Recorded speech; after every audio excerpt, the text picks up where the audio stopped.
Mona, eu vou falar do seu livro, mas eu acho que você tá tão errada.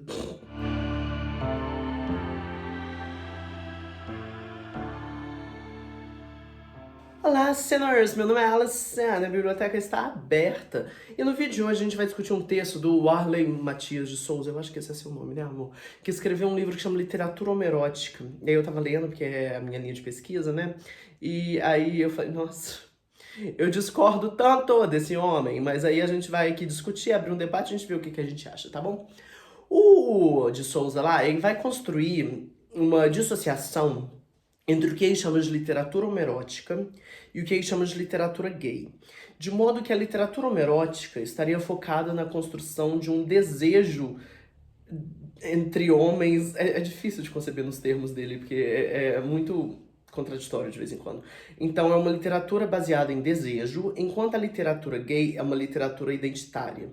E muitas vezes ele vai postular que ele não está colocando uma como superior à outra, que a literatura gay identitária, ela tem seu espaço, especialmente falando de corpos dissidentes que não tem essa representatividade e tal, mas que isso seria uma análise sociológica, enquanto a literatura homoerótica seria realmente uma análise literária. Eu já começo falando que pataquada, né, amor? A gente já começa nesse ponto estruturalista 2000, sabe? Então, é muito engraçado como ele entende que a construção de identidade no texto só existe fora do texto, então é uma identidade que existe aqui no mundo real, que vai ser alocada dentro do texto, enquanto o desejo é parte do texto, como se tivesse uma dissociação entre uma coisa e a outra. Né? Aí aqui vamos pensar lá no Judith Butler, quando ela vai criar essa tríade gênero, sexualidade e desejo, em que uma coisa não existe sem a outra. A gente não consegue conceber uma identidade homossexual sem um desejo homossexual. A gente não, da mesma forma, a gente não consegue conceber um desejo homossexual sem que isso necessariamente crie uma identidade. Então vamos falar de alguns textos que ele vai trabalhar, né? Por exemplo, ele trabalha com O Menino do Gouveia, que é um conto de 1914, e aí vai falar sobre como o Menino da Gouveia tem a construção de uma identidade homossexual. E isso é muito problemático, né? Porque a gente tá falando de 1914 e não tem um discurso médico em torno da construção desse personagem. E o Menino do Gouveia é esse menino que fala que nasceu pra dar, nasceu com uma afeição pra dar a bunda. E aí ele conhece esse cara, né, que é o homem da Gouveia, né, que é o Gouveia lá, que aí eles ficam juntos e tal, e aí tem toda essa construção de ser penetrado e tal, ser colocado no lugar de mulher, né, e aí a gente também tem essa construção de o penetrado é a mulher, né, isso remete a gente, por exemplo, a um marxismo feminista, né, um feminismo marxista, a gente tem um vídeo aqui no canal sobre isso. E não é sobre desejo, assim, não é, mas ele já tá começando o texto com a construção do desejo dele de dar, e aí você criou uma identidade em cima dele a partir da sua perspectiva contemporânea, de como essa identidade é criada para construir isso. Entende que não tem essa dissociação? Que a gente não consegue fazer essa dissociação? E aí, tá, beleza, vamos passar. Aí ele passa para um outro texto, que é Pílulas de Orestes, do Machado de Assis. Eu, particularmente, nem considero aquilo literatura homerótica, porque não acontece nada ali dentro. O que acontece? A gente tem um homem lá, que quer ser amigo do outro e dar as coisas pro outro e tal, beleza?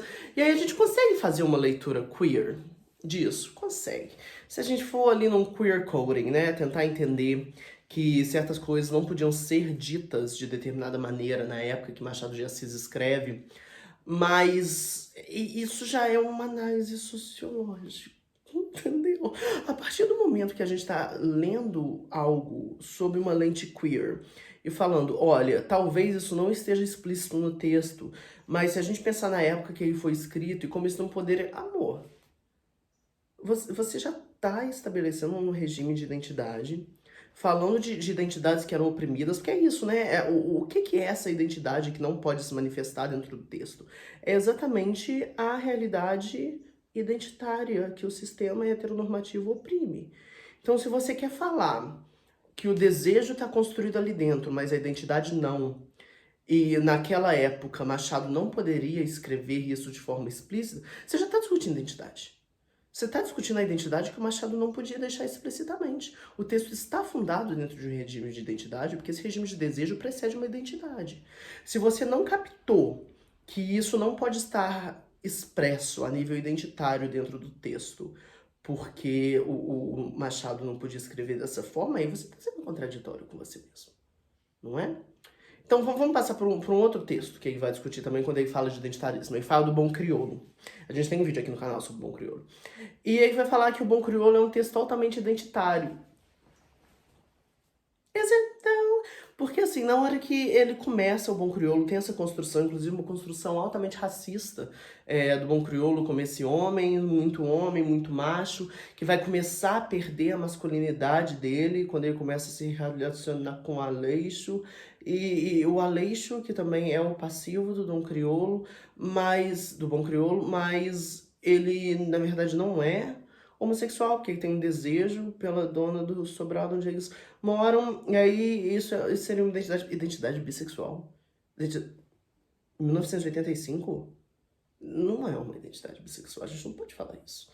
Essa identidade bissexual vai surgir, ó, década de 80, sabe? 70, 80. A gente não pode classificar as coisas assim e depois falar que o texto não é sobre desejo. O texto é uma discussão imensa sobre desejo, inclusive um desejo unilateral.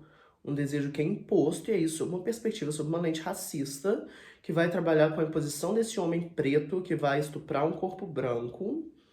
E claro, isso cria um sistema de identidade da época, porque uma coisa não dissocia da outra. E aí, pra mim, o texto que eu achei que eu falei, nossa, que você... Pô, que foi muito doido, é um texto do Caio Fernando Abreu, que ele trabalha com o desejo entre dois homens, e aí é um desejo explícito homossexual, e ele vai falar sobre como não tem construção de identidade, e o texto é todo identitário. O texto é o tempo inteiro mostrando esse diretor de teatro, a relação que ele precisa ter para esconder essa identidade dele, embora todo mundo saiba. E espaços onde esse corpo, né, entendido, pode aparecer explicitamente, né? Então, essas baladas entendidas, né? A gente falou um pouco disso no último vídeo. E espaços onde esses corpos têm que ser fechados. E é claro, isso vai construir um desejo, vai, mas a identidade está lá. Não é porque o cara não escreveu a identidade que a identidade não tá lá. Então o que eu quero concluir com esse vídeo, com essa crítica ao texto literatura homerótica? É que a gente não tem como pensar literatura homerótica sem a construção de uma determinada identidade.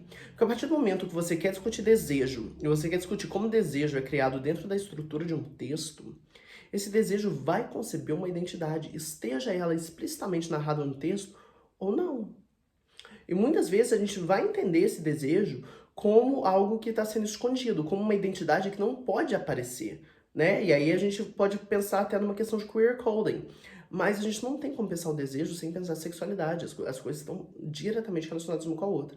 E aí quando ele vai falar que a literatura homerótica é uma coisa que sai desse período de construção identitária, então que a gente pode pensar na Ilíada como um texto homerótico, que a gente pode pensar na Epopeia de Gilgamesh como um texto homerótico, assim, mas tem identidade ali. O fato de que essa identidade está inconcebível no sistema epistemológico contemporâneo, porque a gente entende, a gente ainda não entende como ler essas identidades no regime epistemológico da época delas, não significa que essa identidade não exista.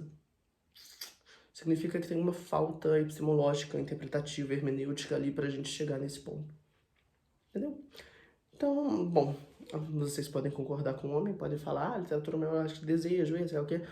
Eu discordo plenamente, eu acho que é uma falta de concepção de como funciona a construção de identidade sexual e de como funciona o regime de desejos, né? Pra mim faltou pelo menos uma Judith Butler, é básico, né, gente? A gente já tá em 2026, já pra todo mundo ter lido Judith Butler. E é isso. Hoje eu vim aqui discordar. Então beijo pra vocês vídeos que vem, tá? Ó.